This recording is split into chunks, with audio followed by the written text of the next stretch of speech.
Worldwide Church of God presents The World Tomorrow with Herbert W. Armstrong.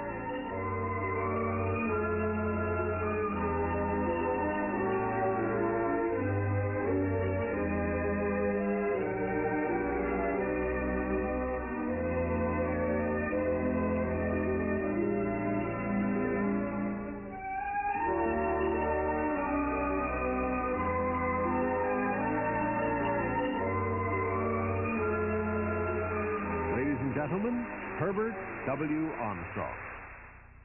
The whole world soon will be stunned by the announcement or the news of a new amalgamated nation appearing suddenly in Europe, possibly more powerful than either the Soviet Union or the United States.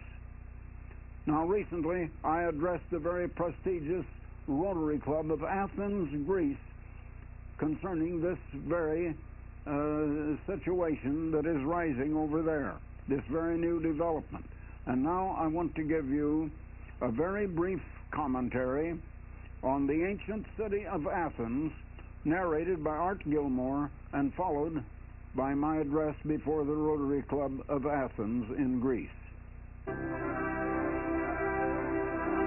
Athens, the ancient cultural center of the world, is considered to be the birthplace of Western civilization. At its peak, during the 400s BC, Athens was the world's most powerful and most highly civilized city.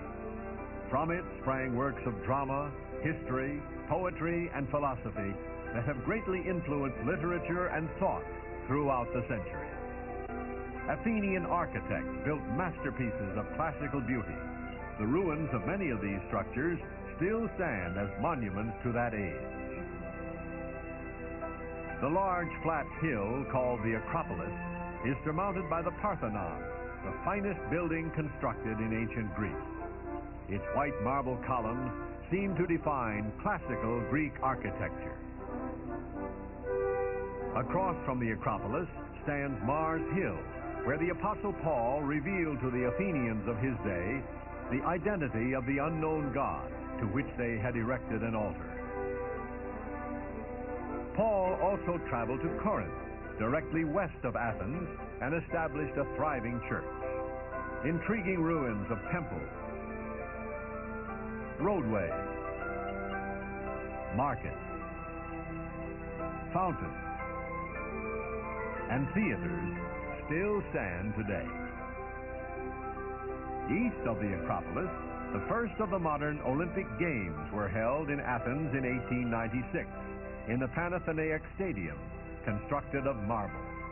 It can hold 70,000 spectators. Today, Athens is the cultural as well as the financial center of Greece. Athens' Elefsis Bay reflects the importance of Greece in the world's shipping and petrochemical industries. The influential Greek Orthodox Church numbers among its membership the great majority of the population of Athens. Into this great city, rich in history, culture, and religion, came Herbert W. Armstrong, bearing a message which had not been heard in Athens since the days of the Apostle Paul. Mr. Armstrong was invited to address the Athens Rotary Club. Its membership consists of many of the leading businessmen and financiers of Greece, including the head of Olympia Airlines, the national airline of Greece, George Voyadis, a leading member of Greece's parliament, and Constantine Ringus, president of Hellenic Mediterranean Shipping Line. Dear Mr. Armstrong, it's a great pleasure for me, and I could even say an honor for me, to welcome you to our city and to our club, which is the Senior Rotary Club of Greece. But I'm passing over to my language in Greek because I would like that all people would partake of this welcome we are going to be giving you. Thank you.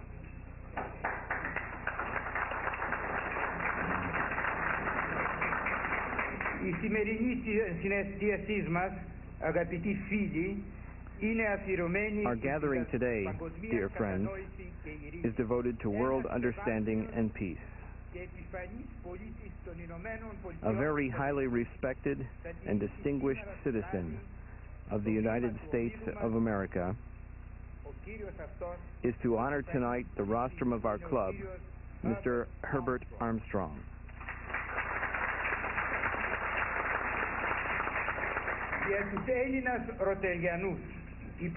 For the Greek Rotarians, your presence as an ambassador of world peace at this rostrum is indeed a joy and a satisfaction, because your efforts coincide with this year's theme of the International Rotary Club, humanity as a whole, building bridges of friendship around the world.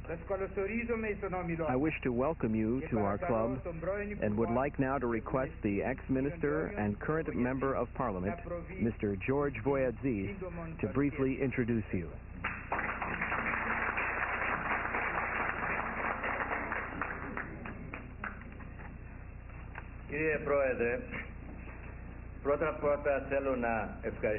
Mr. President, I would like first of all to thank most warmly the Rotary Club for giving the possibility to our honored guest, Mr. Armstrong, who is only staying for a short while here, to speak to you tonight.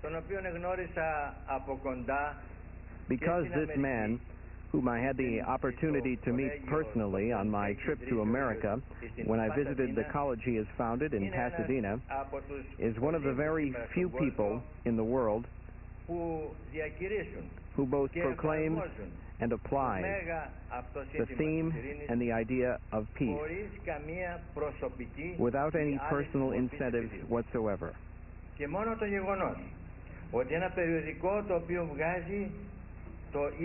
mere fact that a magazine is being published at Ambassador College by Mr. Armstrong, which is entitled The Plain Truth, and which is distributed throughout the world with a circulation of 5.5 million copies. A magazine that declares, proclaims, and supports the ideas of world peace and the love of fellow man. This mere fact makes Mr. Armstrong a man unique in the world, a pioneer in his field. So, I will say no more, because I am sure that we are waiting to listen to Mr. Armstrong and to the message he has to bring to us.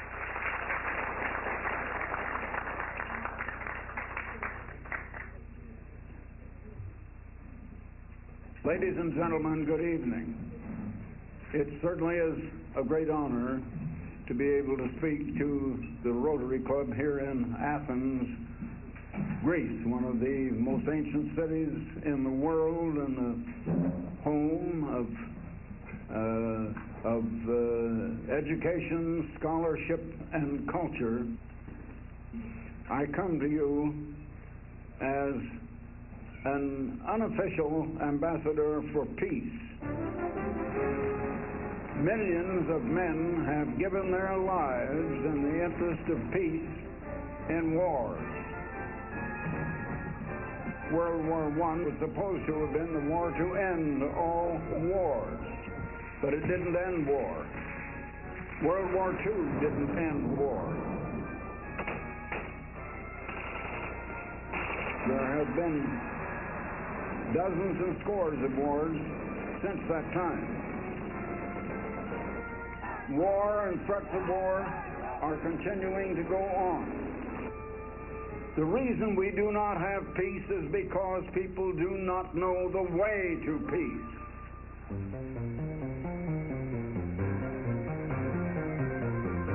But we live in a world today of awesome progress.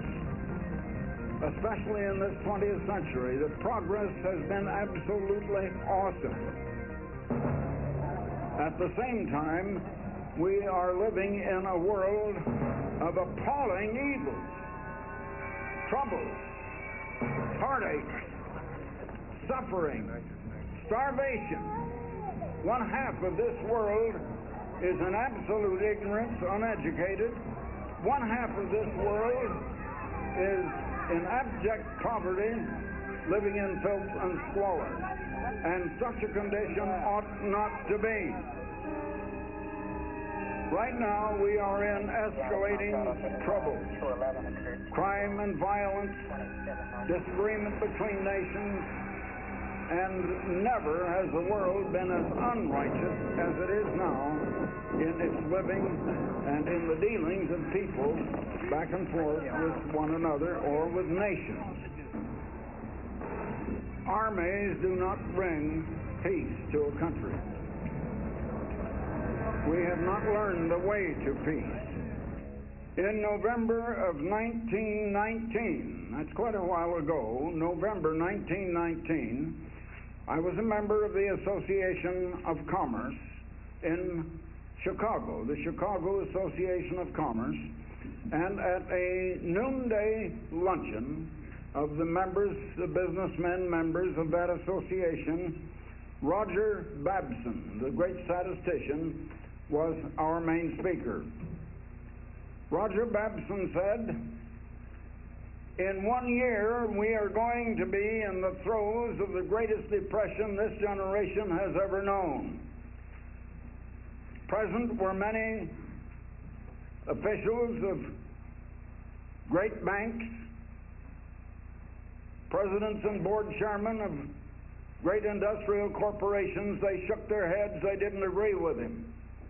1 year later, November 1920, Roger Babson was the speaker before the Chicago Association of Commerce again. He said, "The year has gone by, I am back, and the depression I foretold is here with me." Mr. Babson said, "There has to be a cause for everything that happens." I want to tell you how I knew this depression was going to come and why you didn't know. I was looking at the cause of conditions. You were not. When I want to know what the temperature is in this room in the winter, I look at the thermometer on the wall. Mr. Babson said, "You bankers and you business executives were looking at the thermometers on the wall. They only recorded what was happening up to that time, not what was going to happen. You were looking at bank clearings. You were looking at stock car loadings. You were looking at wholesale prices and consumer price indexes." But he said, "I was looking at the cause of conditions. I have found that when 51% of the whole population is unrighteous in its dealings with one another, we are going to have an economic depression." There are two basic principles I would like to bring to your attention in life, in our dealings with one another, how we live. One is, two people cannot walk together and get along together unless they agree. The other is, one of the two must lead. There must be leadership if you're going to agree and have peace. Now, regarding European unification, yesterday I was having a meeting with some of the officials of your country, and there was considerable discussion about the plans for the unification of Europe. As one of your officials said, world peace depends upon European unification. We not only have language barriers between the nations and nationalism, different aspirations and differences which have to be overcome, but many of the political leaders feel that they do not want to be church-dominated, and yet they're not going to be able to get together without the cohesiveness of church domination and the church bringing them all together. You see, now even the church is divided between East and West. I can tell you, however, that I fully believe that rift is going to be healed. And I fully believe that unification will be unexpectedly and suddenly achieved, and the whole world is going to be stunned and astounded when it is announced that there is, in the continent of Europe, a new political unification, a nation as great or greater than the Soviet Union or the United States of America. Up to now, the principle of two walking together in agreement has not occurred. The churches have not walked together. The nations have not walked together. Different nations have their different aspirations, and they go to war over their ideas and to settle their disputes. Now, how did this spirit of antagonisms between individuals, between families, between nations, how did it all arise? How did it start? We look back to origins, and it had to be one of two origins. It either had to be evolution, or it had to be special creation by the great creator God. The theory of evolution, which has become the very basis of all education today, especially in the latter half of the 19th century and through this 20th century, as the accepted idea of origins, it has not produced any peace. It does not give us any idea of why we're in the troubles we are. It gives us no solution, and it gives us no hope for the future. The Christian religion actually started, you might say, almost here in this country. All of the New Testament is written in the Greek language. Much of the early fathers of the Christian religion were living and working here in Greece. Now, in the religion of your country here, you will read in the New Testament, in John, the first chapter and the first 5 verses, that in the beginning, before anything else, was a great personage called the Word. And the Word was with another great personage named God. And yet they were both God, because it says, and the Word was God. In verse 14 of that same chapter, you will read that the Word later was born as Jesus Christ. Christ always loved the Father and said, I have obeyed my Father and kept His commandments. In other words, two can't walk together except they be agreed. God and the Word were completely in agreement. They agreed completely. And also, one had to be the leader. God has always been the leader. Christ had said, I have obeyed my Father. He is the leader. So they had perfect peace. Now, the way they lived together and cooperated together was love. Agape, you call it in Greek. And that became a law. Now, a law is merely the directions of how you're going to live, like the rules in a sports game of some kind that regulate how you perform the sport or how you live. And God's way of life is outflowing love or concern for the good and welfare of others. In due time, God created man. Now, God had explained to the first man, Adam, his way, his law of love, of cooperation, of getting along together, of agreeing. But he gave him his choice, and man took, as you read in the incident of the forbidden fruit, he took of the knowledge of good and evil to decide for himself what is right or what is wrong. In other words, he took to himself the knowledge of what is right and what is wrong, what is good and what is evil. It's the way of get instead of the way of cooperation and give. And man has been living that way ever since. This first man, Adam, taught his children that way. His oldest son, Cain, killed his brother Abel, and then he lied to God about it. And people have not been getting along ever since. Even today, we're all antagonistic one against another, and selfishness seems to rule mankind, and has ever since. Now, we call it human nature. The result is the world has become all divided, and we do lack leadership. Now, I said a while ago that unification of Europe is going to occur, and the whole world will be stunned when it does. Also, now we have the weapons of mass destruction. For the first time, 29 to 30 years ago, when the hydrogen bomb was finally perfected, that can annihilate every human being, every human life on the face of the earth. And now it is recorded in the book of Matthew that a time of trouble is going to follow the unification of Europe, and that the trouble will be so great.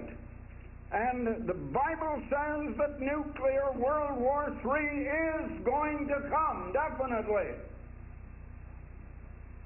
Now that should shock you, but it is true. It is going to happen, and in our lifetime. That same passage, talking about this terrible time of World War III, also says that except God supernaturally intervened to stop it, there would not be a human life left alive on the face of this earth.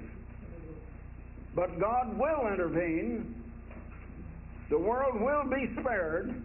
Christ will come. He is going to rule all nations on the earth. He's going to rule Greece.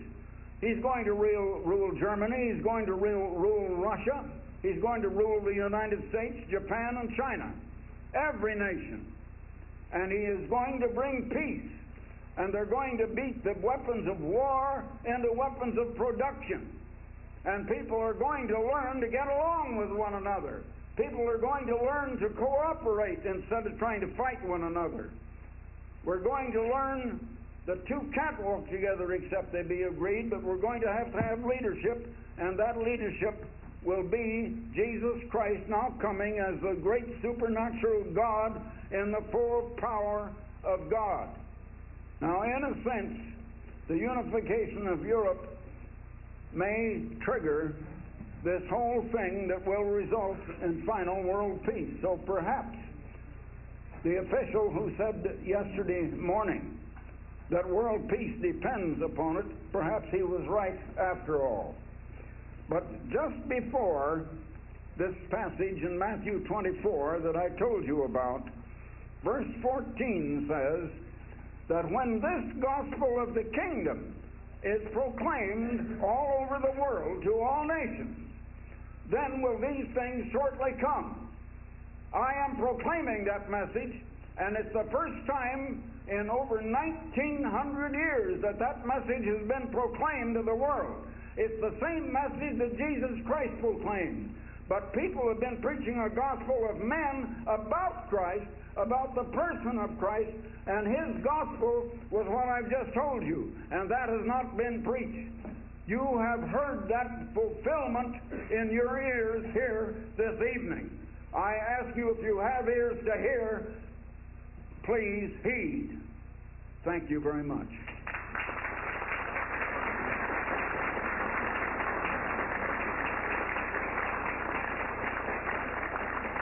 And now I would like to send you gratis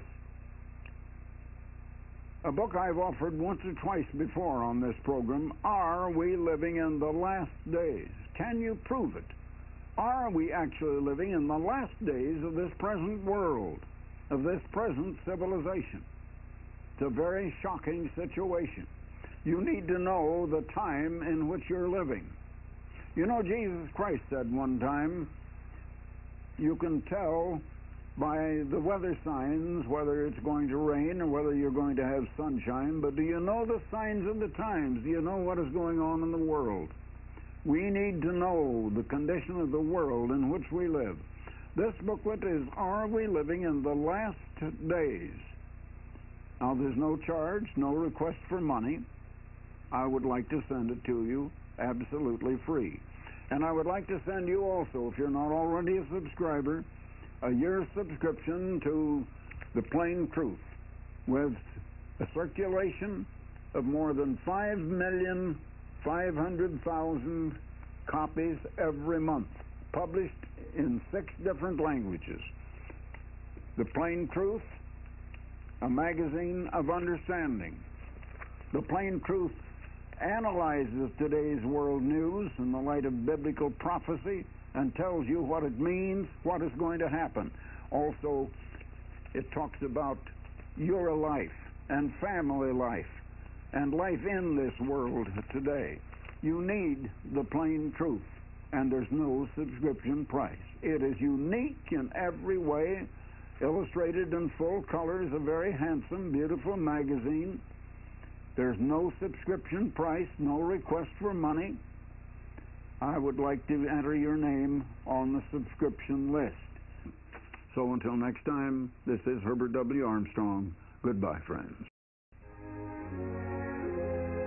For the free literature offered on this program, write Herbert W. Armstrong, Pasadena, California, 91123. In Canada, Box 44, Vancouver, BC. Or in the continental United States, you may call this toll-free number, 800-423-4444. In California, Alaska, and Hawaii, call collect 213-304-6111. If the lines are busy, please try again. The preceding program and all literature were produced and sponsored by the Worldwide Church of God.